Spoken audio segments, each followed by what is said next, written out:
auditorio. Muchas gracias, Raúl.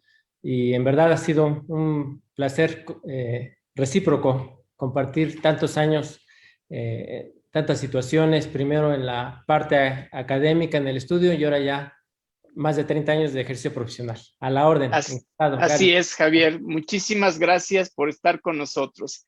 Conduce adicionalmente Gabriela Valencia. Hola, Gaby, ¿cómo estás? Hola, Raúl. Buenas tardes. Hola, Javier. ¿Qué tal? Gracias. Bueno, agradecemos al Instituto Nacional de Ciencias Empresariales y Patrimoniales, INACIEP, y al Grupo de Investigación, Análisis y Opinión, YAO, de la Cámara de Diputados.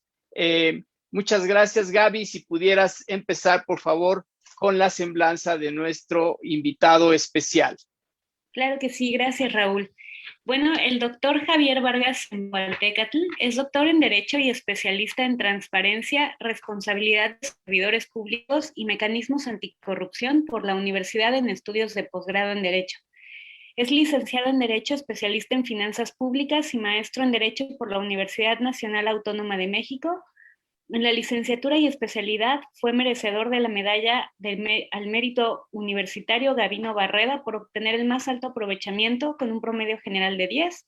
En el examen profesional y en el de maestría fue aprobado con mención honorífica. Tiene el título de Máster Iberoamericano en Políticas Anticorrupción por la Universidad de Salamanca, España, y el diplomado en Anticorrupción por la Universidad Panamericana. En 2016, la Universidad Instituto Mexicano de Líderes de Excelencia le otorgó el título de doctor honoris causa. Cuenta con experiencia profesional de 30 años en mandos medios y superiores en la administración pública en áreas jurídicas de fiscalización, responsabilidades administrativas y combate a la corrupción. En la Comisión Nacional del Agua se desempeñó como subdirector de liquidaciones en la Secretaría de Economía del Gobierno Federal. Fue subdirector de legislación y director de legislación mercantil. En la Comisión del Agua del Estado de México fungió como jefe de la unidad jurídica y en la Secretaría de la Contraloría del Gobierno del Estado de México como director general de responsabilidades y situación patrimonial. En la Secretaría de la Función Pública del Gobierno Federal ocupó el cargo de director general de responsabilidades y situación patrimonial y el de subsecretario de responsabilidades administrativas y contrataciones públicas. De julio a octubre del 2016 asumió el cargo del despacho de la Secretaría de la Función Pública del Gobierno Federal. Actualmente, en el Gobierno del Estado de México, se desempeña como secretario de la Contraloría desde el 16 de septiembre de 2017. Ha participado como ponente en diferentes foros nacionales e internacionales y como académico en diversas universidades nacionales en temas relacionados con anticorrupción, responsabilidades administrativas, ética pública, participación ciudadana, contrataciones públicas, correduría pública, comercio electrónico y registro público de comercio. Ha publicado diversos artículos en libros y revistas especializadas. Recientemente participó con el epílogo del libro El control interno en el Estado mexicano, publicado por Tirán Loblanche. Y así damos la bienvenida a nuestro invitado Javier Vargas. Muchas gracias, Javier. Qué currículum tan impresionante. Y bueno, pues para dar paso al tema que nos trae a la mesa, quisiera preguntarte, Javier, ¿qué debemos entender por control interno? Muchas gracias, Raúl. Gracias por el recibimiento. Y bueno, entrando ya en materia, yo quisiera empezar citando precisamente una definición que nos da el Sistema Nacional de Fiscalización, que como veremos es autoridad en nuestro país sobre este tema. Y dentro de un documento que se denomina Marco Integrado de Control Interno, se establece esta definición que, si me permiten, se las voy a leer. El control interno lo entendemos como un proceso efectuado por el órgano de gobierno, el titular, la administración y los demás servidores públicos de una institución, con objeto de proporcionar una seguridad razonable sobre la consecución de los objetivos institucionales y la salvaguarda de los recursos públicos, así como para prevenir la corrupción. Esa es una definición formal. Yo les diría que, en resumen, en síntesis, el control interno es un mecanismo, es un proceso que ayuda al titular de una institución a lograr los resultados programados a través de la administración eficaz de sus recursos, como son los recursos tecnológicos, materiales, humanos, financieros y todos aquellos que tenga a su alcance para cumplir con los objetivos o las metas de esta entidad. Y en todo este camino, con el acompañamiento o supervisión de las unidades o áreas de control, sea tanto en el sector público como en el sector privado. Es, pues, la primera línea de defensa en la salvaguarda de los recursos públicos y la prevención de actos de corrupción, hablando del sector gobierno, propiciando con ello reducir la probabilidad de ocurrencia de actos contrarios a la integridad, asegurar el comportamiento ético de los servidores públicos, considerar la integración de tecnologías de la información en el control interno y sobre todo consolidar los procesos de rendición de cuentas, la transparencia gubernamental y, decíamos, el combate a la corrupción o actos irregulares. Acorde también, mencionamos que a las mejores prácticas internacionales en materia de control interno, el titular de la institución, o en su caso del órgano de gobierno, según se trate de una dependencia o de un organismo descentralizado, hablando del sector público, él es el responsable de esta implementación, mantenimiento y actualización del sistema de control interno, con la contribución de la administración y el resto del personal de esa estructura que conforme esa unidad o esa entidad administrativa. Y reitero, el órgano interno de control va a asesorar, va a apoyar, va a acompañar, va a vigilar para mantener un sistema de control interno en la institución que esté operando y en un proceso permanente de evaluación, fortalecimiento y mejora continua. Muchas gracias. Muchas gracias, Javier.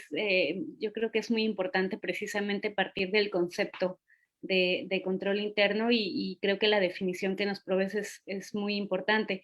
Ahora, ¿podrías comentarnos un poco sobre los aspectos internacionales de control interno? Con mucho gusto, Gaby.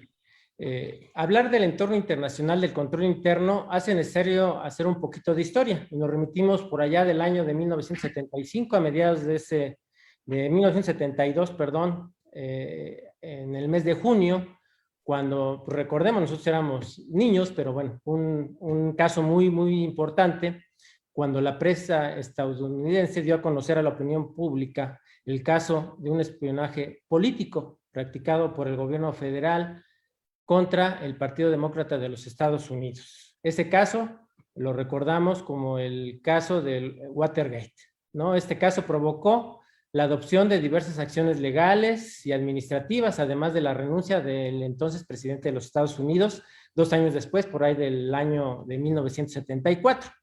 A partir de este caso, se realizaron una serie de investigaciones y los resultados de estas investigaciones arrojaron, entre otros resultados, otros hallazgos, pues una práctica indebida por muchas de las empresas estadounidenses de otorgar dádivas, beneficios, sobornos a gobernantes, políticos, altos funcionarios gubernamentales, empresas privadas, con la finalidad de obtener favorablemente y de manera indebida, desde luego, contratos o negocios con dudosa calidad ética, ¿sí? Todo esto provocó, entre otras acciones, la promulgación de la ley sobre prácticas corruptas en el extranjero, que hasta la fecha está vigente, ya ha tenido diversas reformas, actualizaciones, pero el principal objeto de este ordenamiento legal, pues, es precisamente inhibir, prohibir, sancionar a empresas o directivos y representantes que incurran en este tipo de prácticas.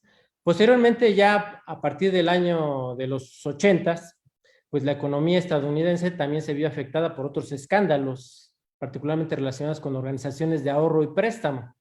Así, con estos antecedentes históricos, llegamos al año de 1985 y a partir de estas malas prácticas empresariales y de los años de crisis vividos, pues los orilla a crear una comisión, un órgano colegiado que se denominó Comisión Nacional sobre Información Financiera Fraudulenta, que tenía por objeto investigar los factores que pudieran dar lugar a información financiera fraudulenta y elaborar textos o recomendaciones para todo tipo de organizaciones y entidades reguladoras. Podemos mencionar una importante, la SEC, por sus siglas en inglés, que es la Agencia Federal de Supervisión de Mercados Financieros, entre otros. A partir de esos reportes, se provocó la actualización de la mencionada ley sobre prácticas corruptas en el extranjero y se provocó también la creación de un comité de organizaciones patrocinadoras de la Treasury Commission, COSO, conocido como COSO por sus siglas en inglés, que no es otra cosa más que un órgano colegiado también, constituido voluntariamente por representantes de 5 organizaciones del sector privado de los Estados Unidos de América, para proporcionar liderazgo intelectual frente a 3 temas interrelacionados sobre esto que estamos platicando. El primero es la gestión de riesgo empresarial, el ERM, el control interno, que es el tema que nos ocupa esta tarde, y la disuasión del fraude. Esta comisión patrocinó los estudios que derivaron en el desarrollo y emisión de la primera versión del COSO 1 en el año 1992. Y concluiría mi comentario sobre el entorno internacional de que a partir de este modelo, que es el primero, han surgido otros en diversos países. Podemos mencionar en países como Hong Kong en el año 2005, Australia en 1998, Inglaterra en 99, Canadá en 95, entre algunos otros, ¿no? Sin embargo, también les digo que en mi opinión, desde mi punto de vista, la mayoría de ellos, al hacer referencia o transcribir partes o pasajes del modelo COSO, sistema, el COSO, desde mi punto de vista, es el que tiene un reconocimiento de aceptación mundial en todos los ámbitos que lo requieren y, por lo tanto, desde mi punto de vista, representa un modelo a seguir. Esos serían mis comentarios. Gracias. Gracias, Javier. Y creo que en este punto sería importante también mencionar, resaltar quizá lo que ya nos decías, ¿no? Que este tema de control interno puede aplicarse tanto al sector público como al sector privado. Y precisamente en el desarrollo de esta estructura de control interno de una organización, pues se puede contar con estas referencias internacionales aceptadas, como las que tú nos acabas de mencionar, que bueno, se han nutrido de las experiencias de las crisis de las empresas y de diversos sectores y economías.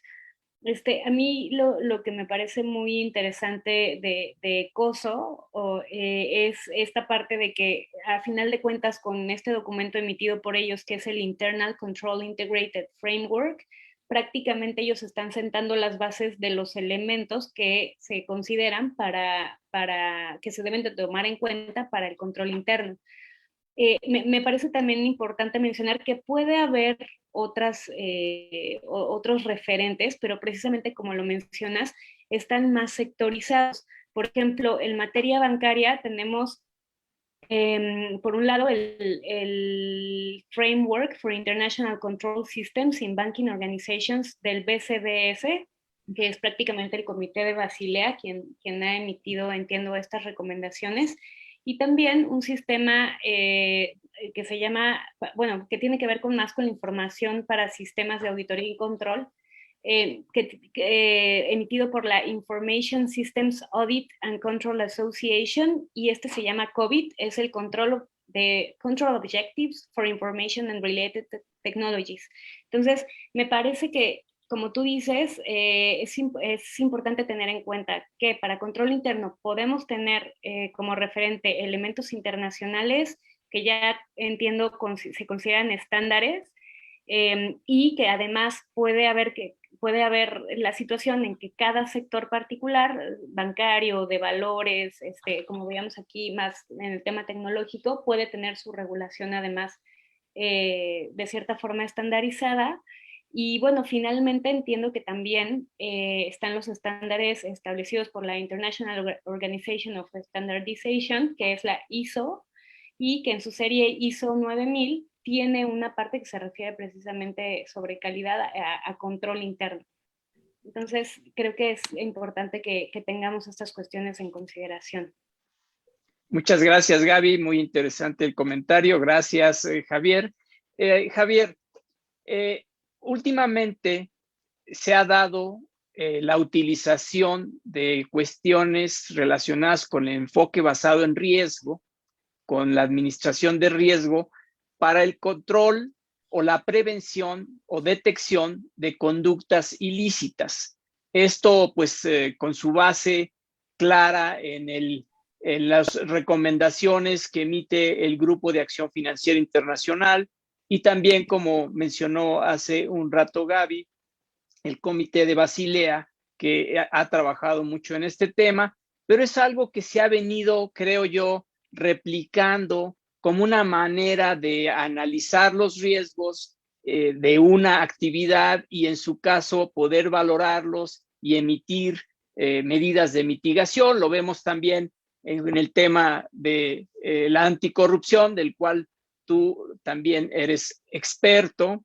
Entonces la pregunta sería, Javier, esto mismo del tema de enfoque basado en riesgo y administración de riesgos, ¿es aplicable al tema de control interno? Tú lo acabas de comentar, y sí, desde luego, es un tema que está vinculado. Es más, yo me atrevería a afirmar que el control interno tiene un nexo, un vínculo con los riesgos. Puede, desde luego, incluso, decíamos, el control interno es todo un proceso, es un esquema de trabajo que puede, y es su objetivo, uno de los objetivos principales, el reducir esos riesgos, ¿no? Pero tampoco, bueno, puede asegurar eliminarlos, ¿no? Porque existen factores externos, sobre todo mencionaría a manera de ejemplo factores de carácter humano, ¿no? Los errores humanos, los abusos, colusión, hablando ya de una organización pues indebida, ¿no? Entonces, desde luego que sí, hay un nexo, y desde luego el control interno debe basarse en esos programas de administración de riesgos. Aquí, para continuar con mi comentario, quisiera yo, si me lo permiten, citar una definición de lo que es riesgo, precisamente, a partir, para lo cual me voy a apoyar en un documento del Instituto Mexicano de Contadores Públicos, las normas de la auditoría, una definición que nos dan y nos dice: riesgo es la probabilidad y su posible impacto de que un evento adverso obstaculice o impida el logro de los objetivos y metas institucionales o que incida negativamente en el funcionamiento y resultados de una entidad. A partir de esta definición, bueno, podemos afirmar, podemos decir que una organización debe permanentemente esforzarse por encontrar vías o acciones que le permitan actualizar su modelo de negocio, hablando del sector privado, o bien, hablando del sector público, pues que permita ser una institución que vaya de la mano con la globalización, la actualización normativa, el uso de tecnologías de información y comunicaciones. ¿Esto con qué finalidad? Bueno, con el fin de sustentar, de lograr un desarrollo permanente y crear un valor a esa entidad, sea de carácter público o privado, por lo que, alcanzando este objetivo, pues va a ser una entidad más rentable, más valiosa, cuando su administración atienda y se involucre en actividades susceptibles o expuestas a cualquier tipo de riesgo que pueda comprometer su estabilidad o expectativas. Con ese marco de referencia, con ese marco conceptual, yo ahora me voy a permitir citarles, precisamente ya entrando un poquito al marco jurídico del Estado de México. Recientemente se expidió por parte de la Secretaría de la Contraloría un nuevo acuerdo que actualiza el marco jurídico que regula el control interno. Y dentro de este acuerdo, publicado el pasado 18 de junio, hace poco más de un mes, se establecen una serie de definiciones y precisamente hacemos referencia a la administración de riesgos.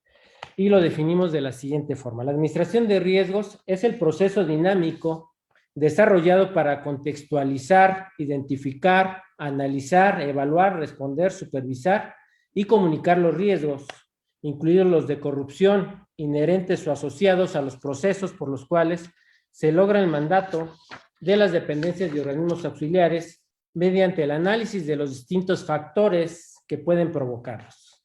Esto con la finalidad de definir las estrategias y acciones que permitan mitigar su efecto y probabilidad de ocurrencia, de tal manera que pueda proporcionar una seguridad razonable para el logro de las metas y objetivos institucionales, en términos de eficacia, eficiencia y economía, en un marco de transparencia y rendición de cuentas. Fin de la cita. Como podemos ver, aquí de alguna forma se resume lo que hemos comentado hasta este momento, esta tarde, en cuanto a que precisamente el control interno pues sí se basa en la administración de riesgos, con la finalidad, bueno, de lograr sus fines institucionales, de ser una institución de valor, de contar con una buena administración, pero sobre todo, pues de tener un funcionamiento ético, íntegro, y que sirva a los demás. Hablando del sector público, bueno, pues que vea por el interés público, por las necesidades generales, y que ante el riesgo o los riesgos que pudieran identificarse en el camino para llegar a esa meta, pues precisamente el sistema de control interno se basa en esta administración de riesgos para identificarlos, y no solamente eso, sino también llevar a cabo estrategias, acciones para inhibirlos o incluso desaparecerlos, ¿no? Entonces, a partir de estas referencias, podemos también, podría yo compartir con ustedes cuáles serían algunos de los objetivos básicos que debe perseguir cualquier entidad administrativa o operativa en la administración de riesgos. Y les mencionaré 3 ejemplos, ¿no? El primero de ellos, pues, un objetivo sería asegurar, decíamos, el cumplimiento de políticas relacionadas con los riesgos establecidas por la administración. Un segundo objetivo sería establecer metodologías de análisis y evaluación de riesgos, así como controles para la administración de riesgos. Y finalmente, podría yo mencionarles también como un posible objetivo el determinar mediante la teoría de escenarios los posibles cambios en las variables que inciden en la exposición al riesgo. Y con ello, bueno, pues ver ante un escenario de X hipotético, pues ver qué estrategia seguir para mitigarlo y cuál implicaría un mayor costo, un mayor beneficio, un menor costo, un menor beneficio, etcétera, ¿no? Asimismo, también, concluiría yo mi comentario en esta pregunta que me hace Raúl, es de que en la implementación de la administración de riesgos implica también tomar en cuenta diversos elementos que deben estar apoyados por la administración y por el sistema de control interno instaurado por la entidad, sea pública o privada. Entre esos elementos yo mencionaré algunos. Sería, por ejemplo, la definición de una metodología de medición de cada uno de los riesgos a que está expuesta la entidad, de acuerdo precisamente con su administración de riesgos. Otro elemento importante sería establecer la arquitectura de datos e informes que requiera la administración de riesgos. Eso con la finalidad de que el titular y los integrantes de primer nivel pues tengan un conocimiento real, claro, de esos riesgos, de esta información que les lleva a tomar una decisión en cuanto a la acción o reacción que haya que hacer para mitigar el riesgo. Y finalmente yo les mencionaría también que otro elemento importante es el diseño e implementación de apoyos requeridos del uso de tecnologías de información y comunicaciones, que es indispensable ahora en cualquier actividad como soporte de la administración de riesgos, entre otros. Gracias. Muchas gracias, Javier. Y en cuanto a este panorama nacional en relación con el control interno, ¿qué podemos tener en materia estadística? ¿Hay una mayor aplicación del control interno en México? Mira, Gaby, desde luego que sí.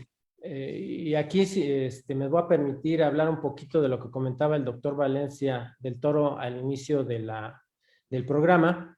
Y les voy a decir que sí, por lo menos yo les podría afirmar esta tarde que por lo que se refiere a la existencia o al tener un marco jurídico administrativo en los órdenes federal, estatal, sí, al día de hoy sí hay una mayor aplicación de esto y hay un andamiaje jurídico que lo soporta. ¿Todo esto por qué? ¿Por qué me atrevo a afirmarlo y a decirlo? Bueno, pues se hablaba del Sistema Nacional Anticorrupción, entonces partiré de ese punto.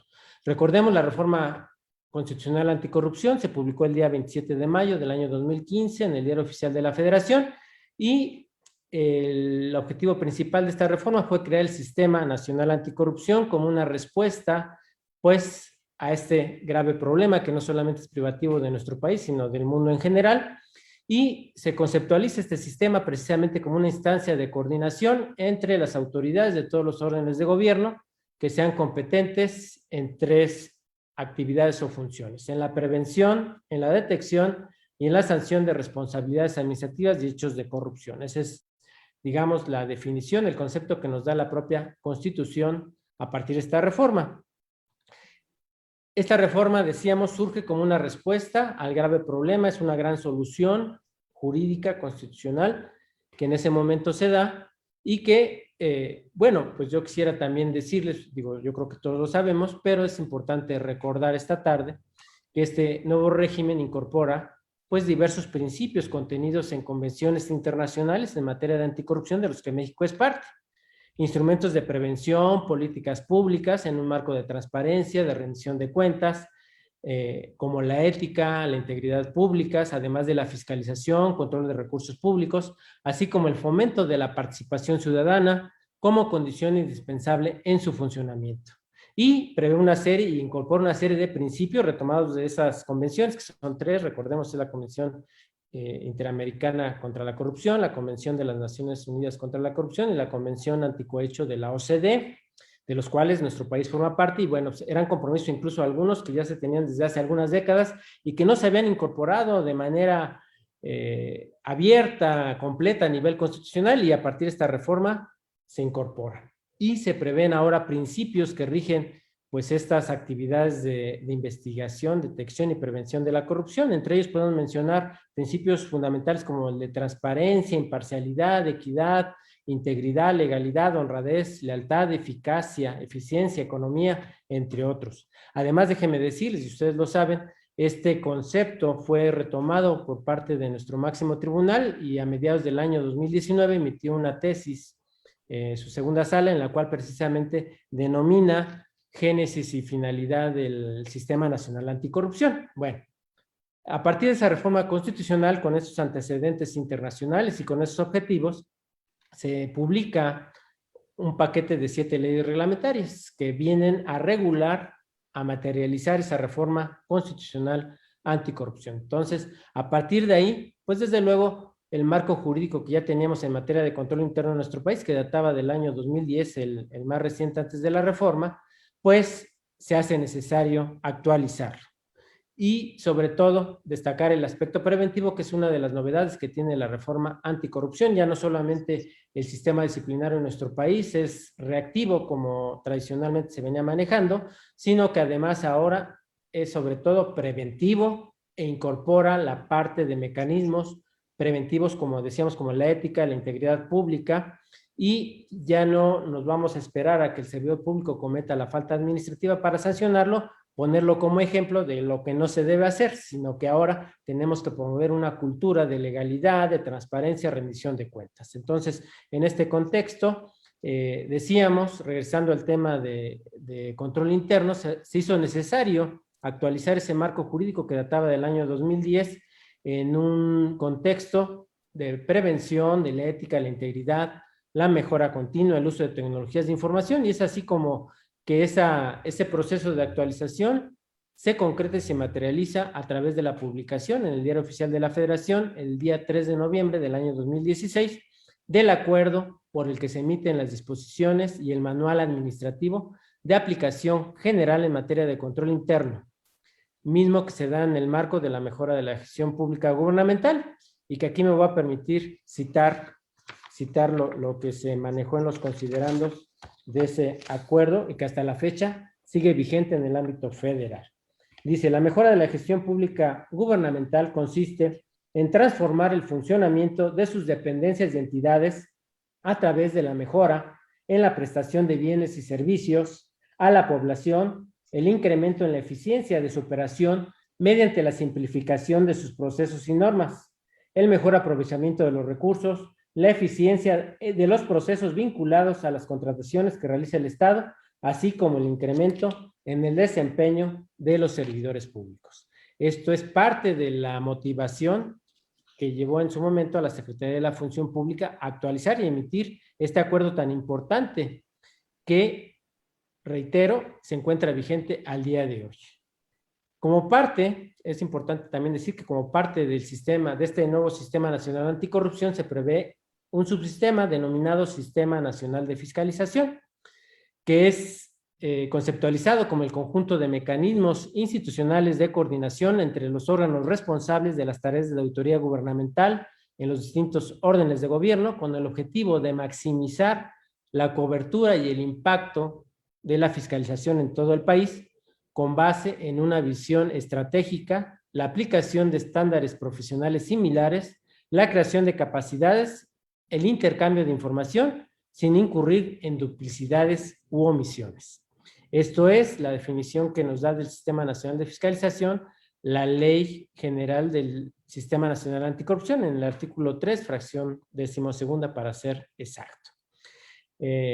con considerando este subsistema del Sistema Nacional Anticorrupción, denominado Sistema Nacional de Fiscalización, dentro de los trabajos realizados, concretamente el día 20 de noviembre del año 2014, en el marco de la 5ª reunión plenaria de este Sistema Nacional de Fiscalización, fue presentado por el Grupo de Trabajo de Control Interno el Marco Integrado de Control Interno basado en el Marco COSO 2013, como un modelo general de control interno que pueda ser adoptado y adaptado por las instituciones en los ámbitos federal, estatal y municipal, en los diferentes órdenes de gobierno para establecer, mantener y mejorar sistemas de control interno de sus instituciones. Recordemos, además, que este Sistema Nacional Anticorrupción, como otros sistemas nacionales que fueron motivo de reformas estructurales en la administración federal anterior, podemos mencionar el Sistema Nacional de Transparencia, el Sistema Nacional de Mejora Regulatoria, el Sistema Nacional de Archivos, pues se rigen por leyes generales que aplican a todos los ámbitos de gobierno.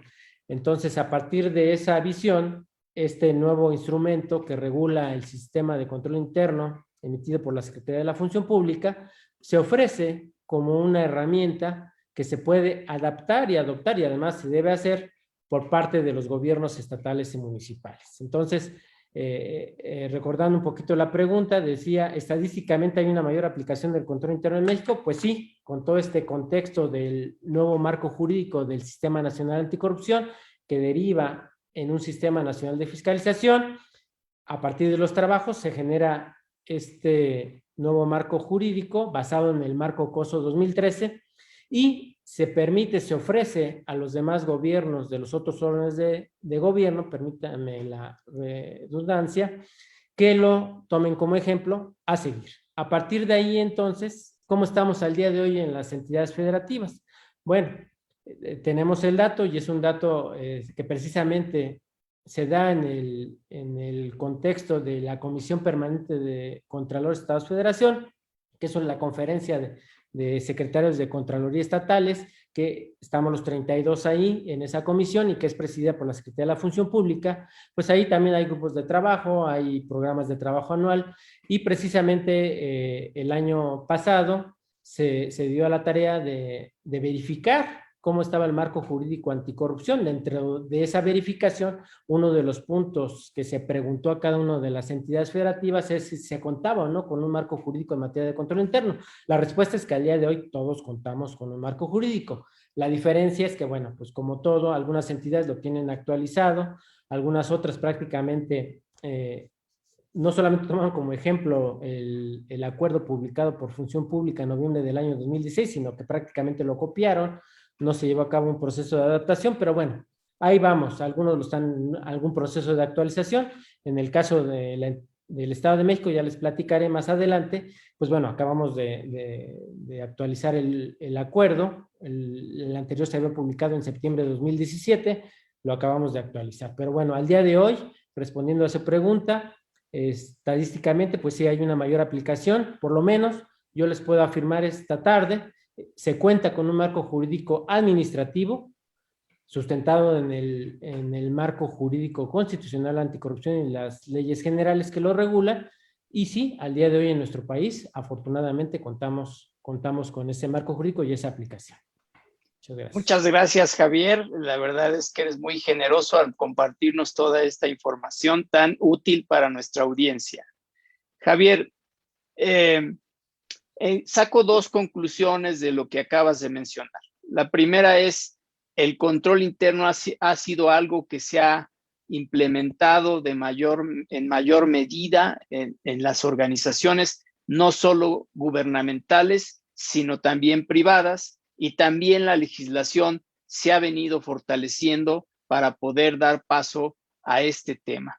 ¿Estas conclusiones son las adecuadas, Javier? Desde luego, Raúl, desde luego ha sido muy puntual en decirlo y aprovecharía la oportunidad para comentar también que dentro de las novedades que tiene la reforma anticorrupción está precisamente dos aspectos que impactan directamente en el sector privado. El primero de ellos es que este nuevo régimen disciplinario de faltas administrativas y hechos vinculados con la corrupción. Anteriormente, el régimen disciplinario administrativo aplicaba únicamente a servidores públicos, como todos lo sabemos. A partir de esta reforma, se comprende también y aplican, son sujetos de la ley de este régimen disciplinario también los particulares. ¿En qué casos? Pues en aquellos casos en que un particular esté vinculado con hechos de corrupción.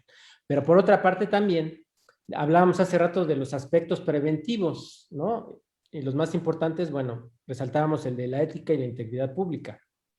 Pues seguramente ya lo saben, pero esta tarde lo recordaremos. La Ley General de Responsabilidades Administrativas prevé como aspecto preventivo y como aspecto de la rendición de cuentas y la transparencia para el ámbito privado también el que las autoridades se promuevan o promovamos que las empresas, las organizaciones privadas, pues también tengan al interior sus códigos de ética, sus sistemas de denuncias, sus sistemas de control interno, incluso en el caso de que fueran sujetas de una investigación, de un inicio de procedimiento y de una sanción, se van a considerar como elementos que van a atenuar la aplicación de una sanción. Entonces, aquí es importante, por una parte, digo, en el sector público, pues todo este régimen jurídico nos obliga, no deja a discreción de nosotros el poder aplicarlos o no, lo tenemos que hacer y tenemos que estar siempre alineados a lo que establece la reforma constitucional anticorrupción, las leyes reglamentarias, las leyes generales y las disposiciones directrices que vaya marcando el Comité Coordinador del Sistema Nacional Anticorrupción, que es la máxima autoridad de todo este sistema.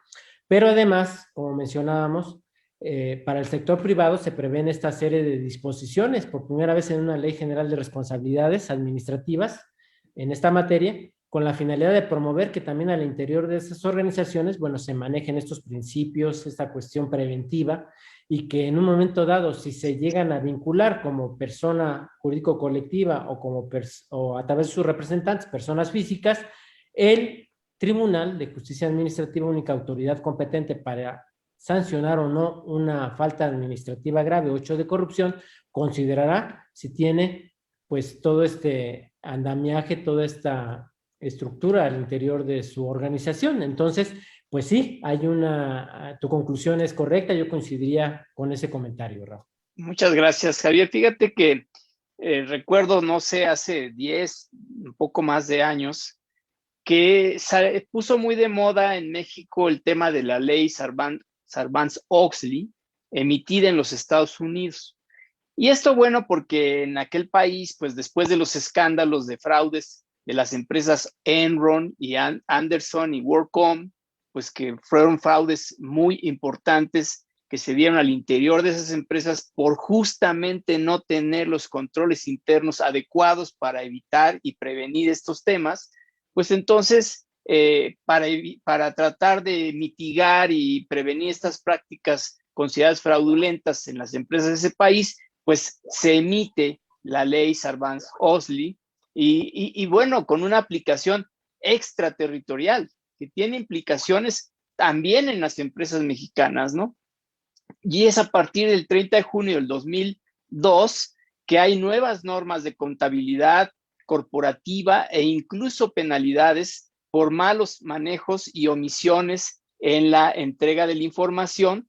Y pues desde luego se pretende una mayor regulación del gobierno corporativo y se reglamenta el acceso al uso de la información.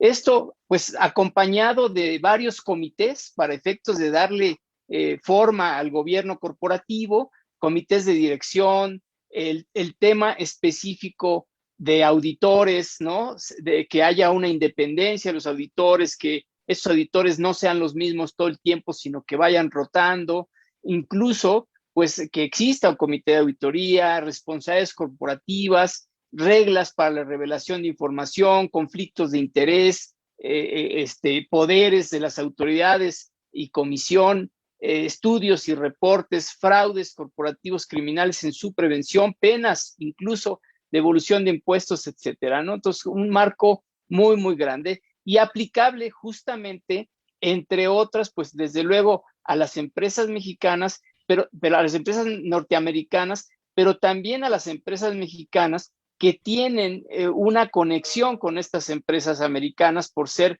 subsidiarias o filiales. Y yo recuerdo que pues se empiezan las auditorías en México para varias empresas y también para entidades del sector gobierno como Pemex, etcétera, ¿no? Resaltan 3 secciones interesantes de la ley Sarbanes-Oxley, la 302, la 404 y la 906. La 302 en el sentido de que se establece la responsabilidad directa de los principales funcionarios de la empresa, quienes deberán establecer por escrito que los informes financieros son correctos, ¿no? Y esto pues definitivamente le pega a la estructura organizacional de la empresa. La sección 404, que es justamente la emisión de un informe anual certificado sobre la efectividad de los controles internos al interior de las empresas. Insisto, también es algo que repercutió en algunas entidades de gobierno y que esto buscaba garantizar que en el futuro hubiera una consistencia con la información realmente reportada.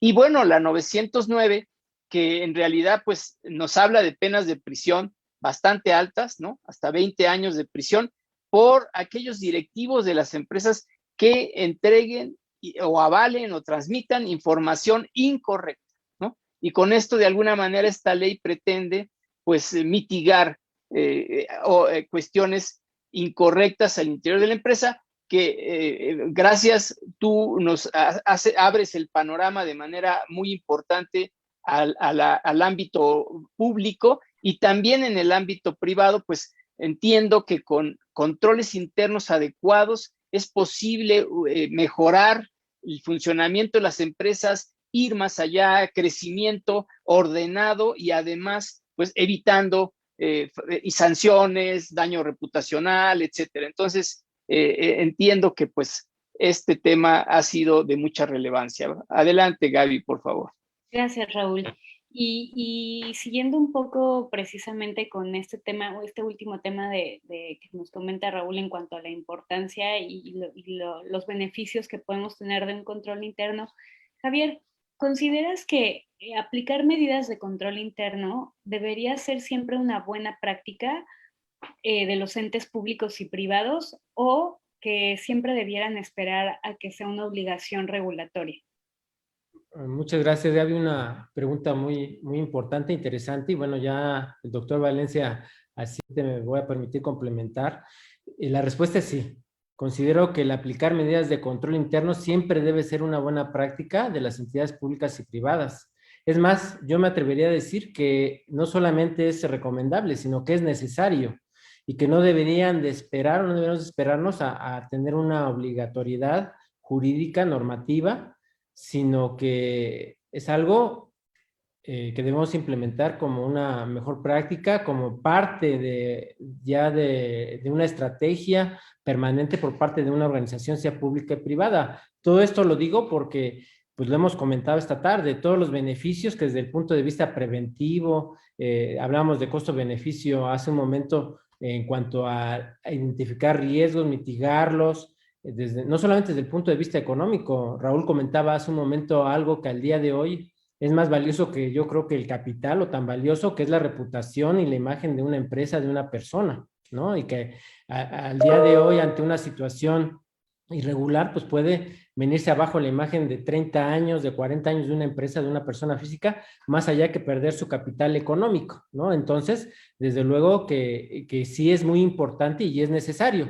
Ya hemos comentado esta tarde, reitero, diversos aspectos que se traducen, y también Raúl lo reiteraba, pues el tener un sistema de control interno adecuado se traduce en una actualización permanente, en una mejora continua, en una institución ordenada, en una promoción permanente de la cultura de la denuncia, de la promoción de aplicación de principios éticos, de reglas de integridad, y con todo esto, además de contribuir al cumplimiento de objetivos, de metas de la institución de la cual estemos hablando, sea pública y privada, también decíamos, pues hay una mejora continua, hay una actualización, hay el uso de tecnologías de información, de modernización de los procesos. Tú hablabas también, Gaby, hace un momento, mencionabas la parte de la calidad, ¿no? La certificación de la calidad, pues, y más adelante, ojalá haya oportunidad de comentarles también un poquito de lo que estamos haciendo acá en el Estado. y precisamente todo el sistema de control interno pues va de la mano, ¿no? Con cuestiones de calidad, con cuestiones de incluso de igualdad de género, lenguaje incluyente, cuestiones de antisoborno, en fin, yo creo que desde luego esta mejor práctica se convierte en una necesidad y es lo más recomendable, sea ámbito público o ámbito privado. Gracias, Javier. Pues a ver, adelante, por favor, platícanos lo que se ha hecho en el Estado de México, por favor. Muchas gracias. Pues bueno, dar el marco de referencia jurídico, yo les comentaba hace un momento, cuando inició la administración del actual gobernador, el licenciado Del Mazo, inició en septiembre del año 2017. Llegamos, en días anteriores se había emitido ya un acuerdo por parte del secretario de la Contraloría que establecía precisamente las disposiciones y manual administrativo en materia de control interno aplicable a las dependencias y organismos auxiliares del gobierno del Estado de México. Organismos auxiliares, rápidamente, entendamos los organismos públicos descentralizados. Esa es la denominación que acá se le dan la legislación estatal, los organismos auxiliares, pero al final del día, pues digamos, es la administración paraestatal, ¿no? Este sistema de control interno, a partir de este acuerdo publicado en septiembre del año 2017, alineado ya al Sistema Nacional de Fiscalización, se ha implementado desde entonces, nos dimos a la tarea por instrucciones del titular del Ejecutivo y está a cargo de todas las dependencias, organismos auxiliares y comprende de manera general este sistema interno de control institucional, la identificación de procesos prioritarios, la evaluación de sus controles, la integración de programas de trabajo, tanto en la parte de control interno como en la administración de riesgos, la definición de acciones de mejoras, así como la instalación de los famosos comités de control y desempeño institucional conocidos como COCODIS. No obstante, en ese proceso de mejora continua y en atención a las instrucciones giradas por el titular del Ejecutivo a su servidor como responsable de esta dependencia, el pasado 18 de junio se publica en el periódico oficial de la entidad, denominado Gaceta de Gobierno del Estado de México, un nuevo acuerdo denominado acuerdo por el que se emiten las disposiciones en materia de control interno para las dependencias y organismos auxiliares del Gobierno del Estado de México. ¿Por qué se emite un nuevo acuerdo a menos de 4 años del anterior? Pues bueno, el propósito es actualizar, fortalecer y mantener en operación un sistema de control interno institucional que permita de manera razonable la consecución de objetivos y metas que tiene el Poder Ejecutivo. Esto también incluye, desde luego, la salvaguarda de recursos públicos, así como la promoción y fortalecimiento de ese ambiente ético e íntegro que hemos venido hablando esta tarde, de manera eficiente, ordenada, en un marco de transparencia, de rendición de cuenta, acorde, desde luego, a las mejores prácticas internacionales.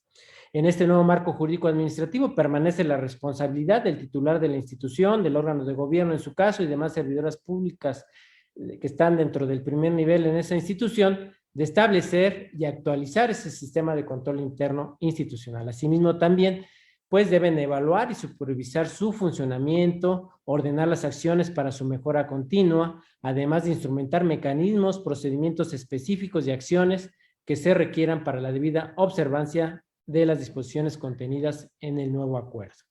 De igual forma, en la implementación, actualización y mejora de este sistema de control interno institucional, se van a identificar ahora y se van a clasificar los mecanismos de control en preventivos, detectivos y correctivos, privilegiándose, reiteramos, y ha sido la política pública del señor gobernador en materia de combate a la corrupción, el carácter preventivo y las prácticas de autocontrol. Aquí quiero ser muy enfático, y lo decíamos al inicio del programa, a ver, el control interno es una situación, responsabilidad del titular de la dependencia de la organización, no del órgano interno de control, no del secretario de la Contraloría. Simplemente nosotros acompañamos, supervisamos, pero la responsabilidad, pues es del titular. ¿Por qué? La finalidad, decíamos, es lograr los objetivos, las metas de esa institución. Entonces, eso pues lo tiene perfectamente claro, la política, la visión, pues el titular de esa dependencia, ¿no? Entonces, con todo esto, pues se pretende evitar que se produzcan resultados o acontecimientos no deseados, inesperados, o que se impidan en términos de eficiencia, eficacia y economía el cumplimiento de esas metas y objetivos de la institución. Quisiera ahora resaltar algunos aspectos muy novedosos que incluso me atrevo a decir van más allá del marco jurídico a nivel nacional.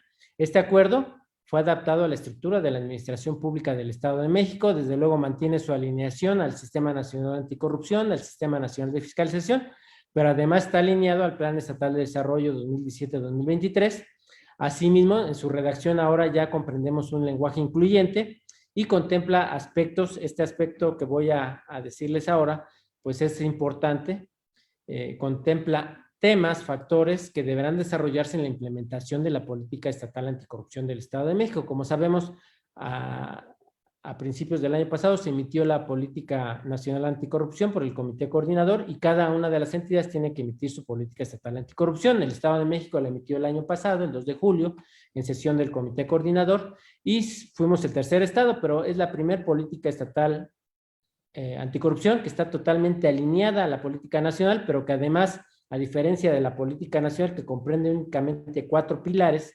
nosotros agregamos un quinto que es en materia de integridad y ética pública, y además recortamos los plazos. La política nacional prevé acciones prioritarias 40, nosotros agregamos 20 más, son 60, y las prevé, la nacional las prevé en el inmediato, mediano y largo plazo, 3, 6 y 9 años. Nosotros la recortamos a 2, 4 y 6 años, ¿no? Digo, eso dicho sea de paso. Entonces, ahora, este nuevo acuerdo, pues va a ser un instrumento que va a abonar al cumplimiento de esas prioridades. De esas 60, 53 están a cargo del Ejecutivo del Estado y las tenemos que liderar a través de la Secretaría de la Contraloría. También es importante resaltar que este nuevo acuerdo consideró las recomendaciones realizadas por la Organización para la Cooperación y el Desarrollo Económico, la OCDE. Recientemente nos entregaron, hace un par de semanas, un par de estudios a partir de 2 acuerdos que se suscribieron con ellos a principios del año 2019 por parte del Ejecutivo del Estado con la finalidad de hacer 2 estudios. El primero de ellos en materia de contrataciones públicas y el segundo en materia de ética e integridad pública. Entonces, esas recomendaciones, como sabemos, los estudios al final del día hacen un diagnóstico y emiten una serie de recomendaciones que se deberán, en su caso, de implementar. Bueno, nos adelantamos, ya teníamos el estudio y bueno, las consideramos y están incluidas ya esas recomendaciones en este nuevo acuerdo y resalto que se refieren particularmente a los programas de trabajo, tanto de control interno como de administración de riesgos, el incluir aspectos asociados con adquisiciones de bienes y prestación de servicios, así como de contratación pública. Este acuerdo, ya con eso concluyo, entró en vigor al día siguiente de su publicación, es decir, a partir del día 19 de junio del presente año, y resalto que su cumplimiento no implica la creación de nuevas estructuras ni la asignación de recursos adicionales a los que ya tenemos asignados en el presupuesto 2021 en el gobierno del Estado. Y 2 aspectos a resaltar: la parte de evaluación de este nuevo sistema de control interno institucional considera no solamente los procesos prioritarios, sino también el desempeño de las unidades administrativas sustantivas de las instituciones y considera además otros aspectos novedosos que, a diferencia de los 2 modelos a nivel federal, no están inmersos, como son la digitalización de archivos y la integración de inventarios de procesos, la transparencia proactiva, entre otros. Y también se generó un nuevo formato para vincular la evaluación del sistema de control interno con el programa de trabajo de control interno. Y con eso concluiría mi respuesta. Gracias. Muchas gracias, Javier. En este sentido, respecto de todo lo que nos comentas que ha implementado el Estado de México, ¿qué se espera que se obtenga con la implementación de todo este tema en materia de control interno? Muchas gracias, David. Importante pregunta y bueno, pues después de decirles tanto, bueno, ¿qué resultados les puedo compartir esta tarde? Serían la siguiente. Primero, pues la designación de la totalidad de las dependencias y organismos auxiliares de la Administración Pública del Estado de México, de los coordinadores de control interno y de los enlaces de control interno, administración de riesgo y de COCODIS. Al día de hoy tenemos instalados los COCODIS, es decir, los comités de coordinación y desarrollo institucional, en el 100% de las dependencias y casi el 100% de los organismos auxiliares que cuentan con un órgano interno de control. En las dependencias y organismos auxiliares que han instalado COCODIS se han desarrollado ya las actividades para identificar los procesos prioritarios institucionales, se han evaluado los controles y se han comprometido acciones de mejora en los programas de trabajo, a las cuales se le ha dado seguimiento a su cumplimiento durante cada ejercicio a través de las evaluaciones que hacen los órganos internos de control.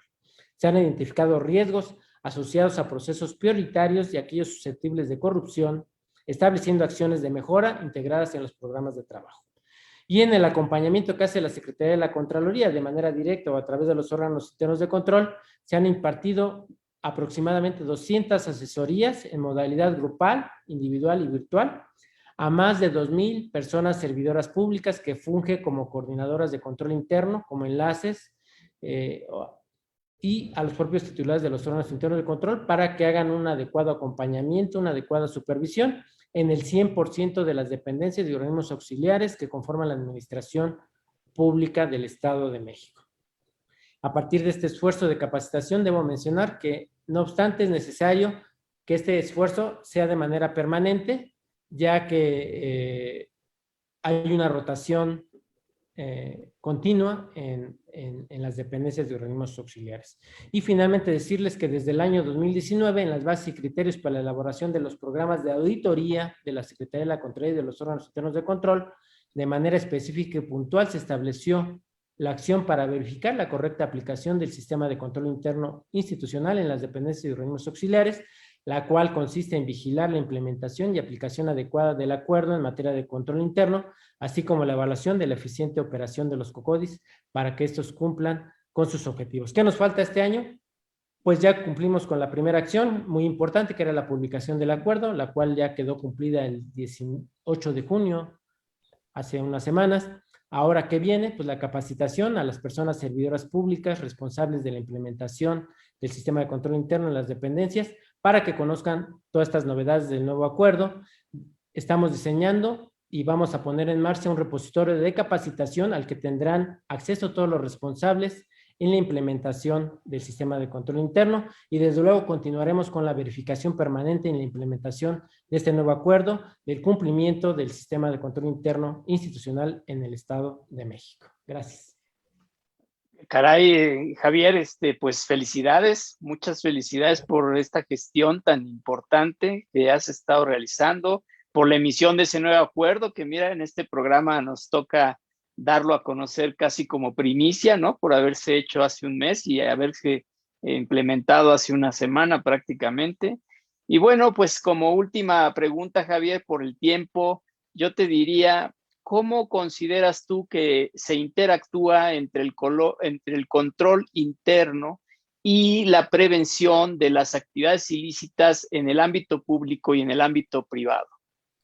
Sí, cómo no, Raúl, muchas gracias. Sería como el corolario de todo esto que hemos platicado. Rápidamente. La visión del gobierno del Estado de México en la implementación del sistema anticorrupción se resume en la siguiente frase: cero tolerancia a la corrupción como parte de las políticas públicas hacia una gobernanza, preferenciando, decíamos, el aspecto preventivo, para lo cual hemos considerado un sistema de gestión de cumplimiento que encabeza esta Secretaría con el objeto de minimizar los riesgos derivados de la comisión de actos indebidos, lo cual ha permitido la profesionalización del personal de los órganos internos de control, la certificación de procesos y riesgos, así como la incorporación de las cuestiones de ética, integridad, la automatización de procesos, la interconexión de sistemas, la interconexión de nuestros sistemas con la Plataforma Digital Nacional. Fuimos la primera entidad federativa en estar interconectada, la fiscalización en línea, la puesta en marcha del sistema de control interno institucional, que ya hemos hablado bastante esta tarde, y que yo quisiera resaltar que también este sistema de gestión de cumplimiento, que va muy de la mano con el control interno, comprende diversas certificaciones. Tenemos el sistema, certificación del sistema de gestión de calidad bajo la norma ISO 9001-2015, certificación que tenemos desde el año 2010. Tenemos la certificación de la igualdad laboral y no discriminación bajo la norma 025, certificado desde el año 2016. Y recientemente quiero destacar que en diciembre de 2019, al día de hoy somos la única entidad federativa que su Secretaría de la Contraloría tiene la certificación de la norma ISO 37001-2016, la norma antisoborno, que como sabemos comprende políticas, procedimientos y controles que ayudan a prevenir los riesgos de corrupción, de soborno, no solamente de actuaciones indebidas en el ámbito administrativo, sino también en el ámbito penal. Somos la primera que tiene certificado todos sus procesos sustantivos y adjetivos. Al día de hoy estamos en un proceso de acreditación de nuestro laboratorio de análisis y verificación de materiales de construcción bajo la norma 17025-2018, bajo estándares internacionales para poder emitir resultados de ensayo más confiables. Y está ya concluyéndose la construcción de una nueva sede de laboratorio y en proceso la adquisición de una unidad móvil. Con estos logros, quiero yo compartirles también que podemos resumirlos. ¿Qué hemos logrado con todo esto? Pues bueno, los resultados de la fiscalización superior de la cuenta pública 2019, obtuvimos la siguiente calificación. El Estado de México, desde luego, fue la entidad federativa con el mayor monto auditado, pero con el menor número de observaciones. En el indicador monto observado sobre muestra auditada por entidad federativa, el Estado de México fue el que obtuvo el menor porcentaje observado, con solamente 0.2%. La media nacional fue del 3%. Ahí se resumen los resultados. Excelente, Javier, muchísimas gracias. Y bueno, compartirte que nuestra firma Legal Valencia El Toro and Professionals también cuenta con la certificación de la ISO 37001 en materia de antisoborno. Javier, ha sido un verdadero placer tenerte con nosotros en tu programa de análisis jurídico, y queda abierta la posibilidad de que cuando tú quieras compartirnos algo más, este es tu programa, nos avisas, nos ponemos de acuerdo y hacemos otro evento. Muchas gracias, Javier, muchas gracias, Gaby, y buenas tardes a todos. Gracias a nuestro auditorio. Buenas tardes, muchas gracias. Hasta pronto. Buenas tardes, gracias, Raúl, gracias, Javier. Hasta luego. Hasta luego.